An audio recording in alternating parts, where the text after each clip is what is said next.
To Brunch with Brian, your daily home investing live stream. Coming to you from the backyard today. It's still very nice out, so we like to be outside when we can be. It's going to get to be maybe too hot in the next couple of months, where it's actually too hot to be outside. So it's a great day, and I'm going to cover today something really important. I talked about this on our Teaching Tuesdays, and everybody's asking for this information. What this is 12 keys to working with your attorney. 12 things you have to teach your attorney so that they do it right. Okay, so attorneys don't necessarily automatically know how we do it. We have special methods, and remember, when we're doing creative financing deals, pretty house deals, which you might know as pretty house deals, these are all it's a little bit different, and it's not like your standard real estate investor transaction. It's not some person finding an ugly house and closing on it with the attorney. It's a little bit, there's a little bit different paperwork. Sometimes the attorney actually has to explain some things. Here's 12 keys to working with your attorney. Okay, before we jump into that, and I'm excited to jump into that because that's some really great training. It's May 5th today, or 6th, and it's actually National Nurses Day. Many of you guys know that our daughter Trinity is training to be a nurse, and she'll be graduating soon. And she's already done, she's had internships in nursing, so that's really a special job caring for people. It's also National Day of Prayer, so say your prayers today. That's always good. And it's also No Diet Day today. So there was, we all want to, this is a very tricky area for everybody. Nobody's really totally happy with their body, what kind of shape they're in. And so yes, you definitely want to accept your body and love your body, even if you're not in perfect shape. But, you want to take care of yourself too. So I always go back and forth on this. Yes, I want everybody to accept their body and love their body and, realize everything your body does for you, which is amazing. And your body, you couldn't do anything without it. So, we should always accept and love our bodies. But, I'm always the kind of person who strives to be better but really that's habits. I mean, really how you set up your habits is a big thing. I don't want to go into that more because I want to talk to a lawyer about this lawyer stuff. The Hindenburg happened today. Oh, the humanity. If you don't know where that phrase comes from, oh, the humanity, was from a radio announcer covering the landing, the mooring of the Hindenburg, and it caught fire and blew up. The finale of Friends was today in 2004. I just want to say a couple of things that were cool. In 1994, they opened the Channel, which we've actually gone through. And how long is that? Does anybody know how long the Channel is? And the Channel is an underground tunnel. It boggles the mind to think of the engineering wherewithal and understanding capacity to build a tunnel under the ocean between England and France. So this tunnel actually connects England with France, and it's called the Channel, and it's under the ocean, which is so cool. Does anybody know how long it is? Did you guys guess? It's actually about 31 miles. 31 miles of tunnel dug under the ocean. That is pretty amazing. Just removing all that dirt and rock, and wow, amazing. So Willie Mays is 90 today. Did you know Willie Mays is still alive? Willie Mays. Yeah, say it ain't so. Willie Mays, 90 years old today. George Clooney is 60 years old today. 60 years old. Orson Welles' birthday is today. You know what's sad? Orson Welles made some of the greatest movies of all time. He died when he was just 70 years old, and he died broke. And never made a movie that really made any money. Unfortunately, that's really sad. And Freud's birthday is today. So let's get into this attorney stuff. All right, you know what? Let's do our deep breathing right now. Then we'll do the attorney stuff. Okay, ready? Let's do our deep breathing, energizing ourselves, talking about your body today. Appreciate your body. And deep breathing makes your body feel good. Let's do deep breathing. Okay. Hi, you gonna join us? Are you gonna go and do deep breathing with us? Willow, what a cute girl. Okay, here we go. Ready? Deep breath in. Hold it a sec and let it out. Okay, another one in. Hold it a little bit and always with a big smile. Let it down. Relax your shoulders and your neck.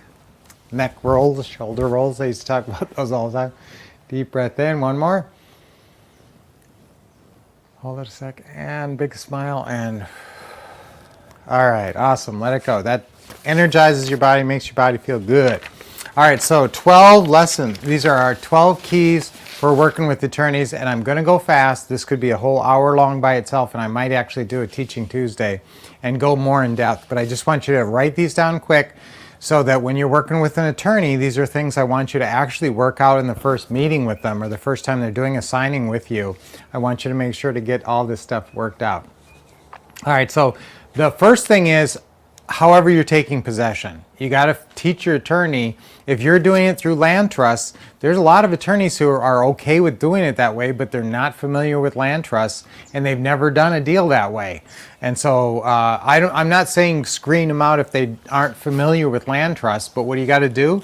What you got to do is you got to send them your land trust agreement. Okay, just make sure you send them your land trust agreement on the Gold Club or Ask Us. It's a very simple agreement, and you would send that to the attorney. And once they understand it, if you're buying through a trust. Now, if you're buying through an LLC, they shouldn't have any trouble with that. Number two, I don't want you to pound this too hard, but make sure they understand, attorney-client privilege on my business practices.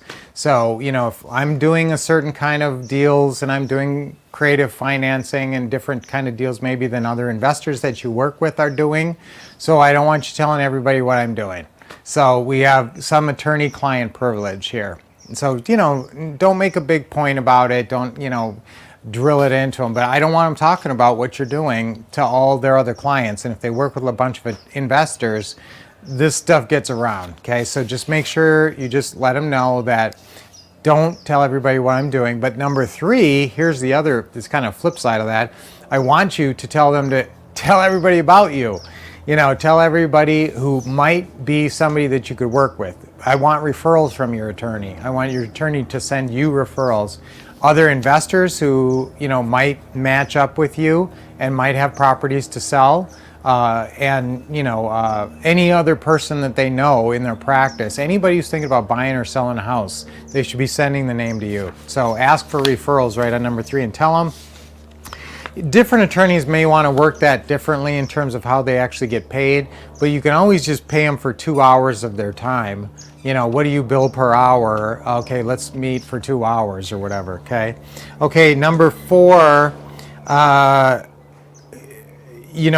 when they tell people about you, or if they have signings with your sellers and buyers, and this happens a lot, the sellers or buyers, especially when you're doing these deals virtually, you may be doing these deals somewhere in Kentucky and you're not there, and the attorney is in this town and they're in the town, but you never met the attorney personally. And so what is the attorney going to say about you?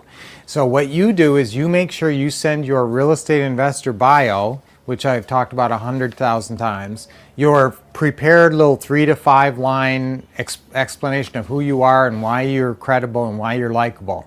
Send that to your attorney. If people ask about you, tell them just stick to that. It gives you a good thing to say.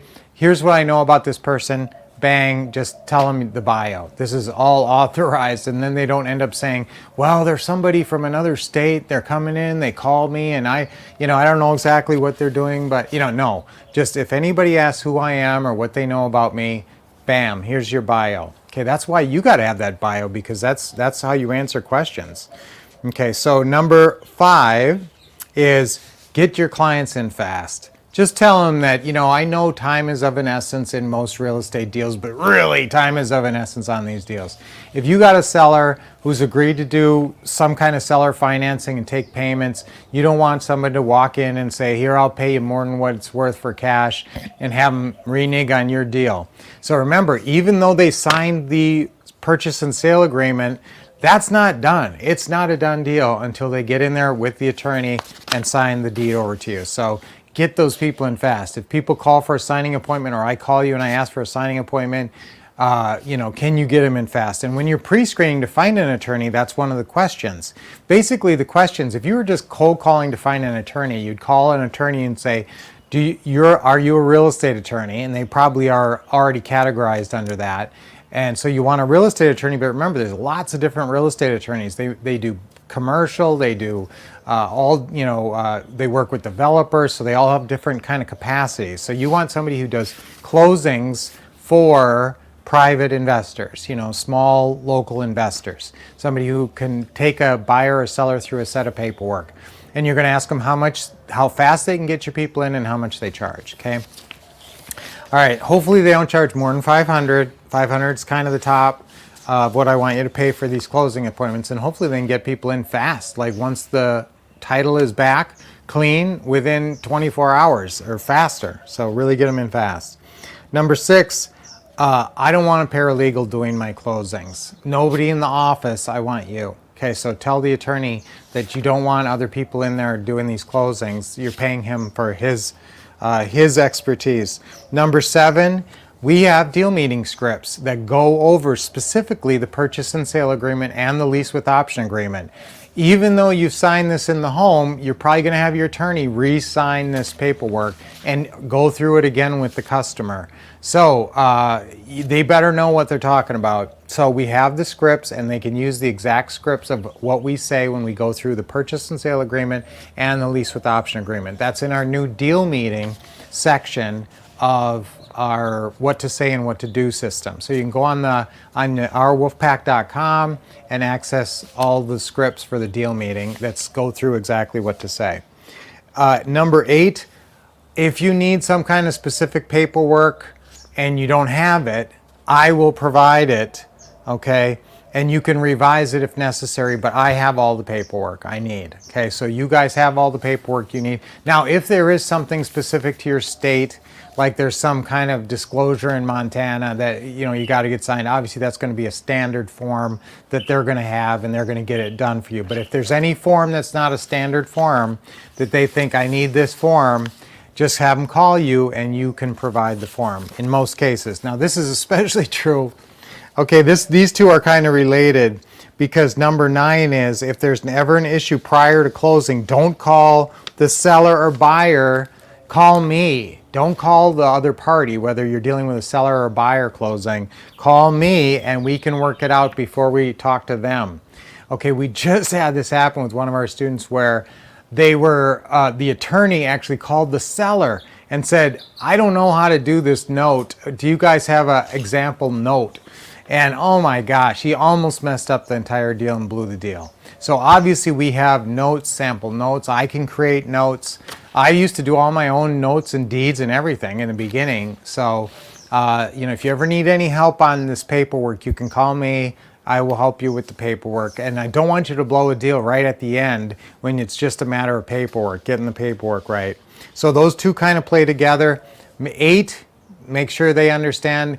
The problem was this attorney called the seller and said, I need this paperwork on how to create a note. He didn't have a note. He didn't even just have a template that he could create this note off of. So I ended up stepping in and giving him the paperwork. But, it's almost your seller's thinking, what is this, dog and pony show, and they don't know what they're doing. If the attorney looks like he does know what he's doing. And because sometimes you're using attorneys on these virtual deals that you've never used before, that's why all these points are even all that much more important, that you got to cover all these with them on that first talk. 10, notify me when the signing appointment is set and make sure that you're available. Tell them I will be available. If anything comes up during this closing, if they have any questions, call me and I will talk to you and I will work it out. Okay, sometimes this is the worst thing to have happen is a closing's happening at 2, you get a call at 3 and the attorney says, well, they left, they didn't sign. Oh, we've had that happen before.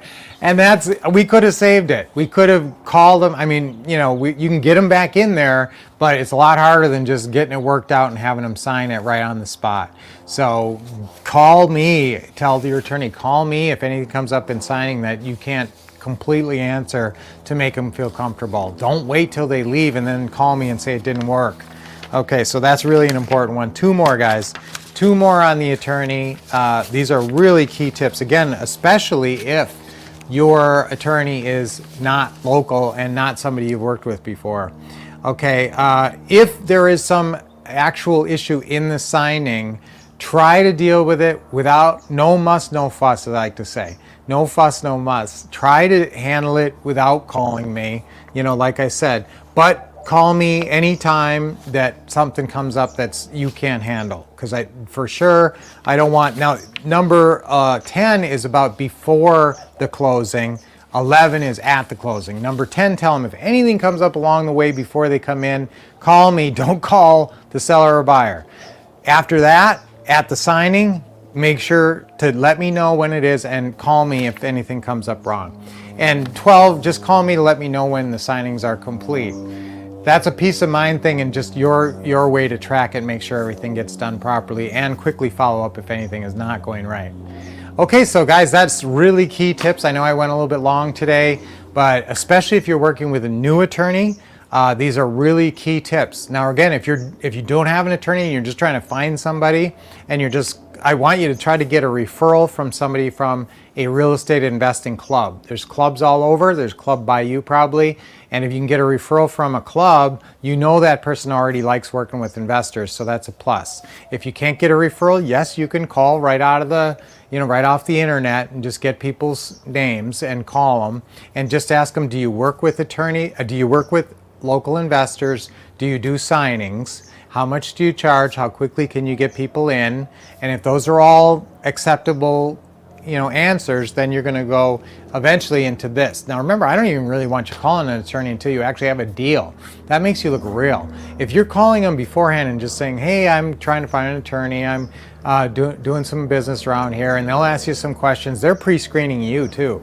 Don't ever mention subject to an attorney, not until you've known them a while. Just tell them what we do is lease purchases. I start off with that. Just tell them what we do. We're a local investor, and we work with lease purchases. Have you ever done those before? Okay, good. And we also do some seller financing deals. How are you with those? Okay, great. So that's basically as much as I even want you to go. If they say, yeah, we can do lease purchases, we can do seller financing, we're cool with that. If they say yes to that, then move forward if you like the answers to the other questions. So I went a little bit deeper than I thought, and like I said, a little bit longer than usual, but awesome, really powerful information today on working with an attorney. And that is very important in your investing career this summer, because you're going to be working with an attorney for your signings this summer and forever after. So great to spend this time with you guys. It is Thursday, so we have Thursdays Live with the Wolffs. That's at 7 p.m. Eastern, 4 p.m. Pacific, so definitely join us for that. And until we see you then, keep expecting success, getting awesome training, and taking lots of action. Yes.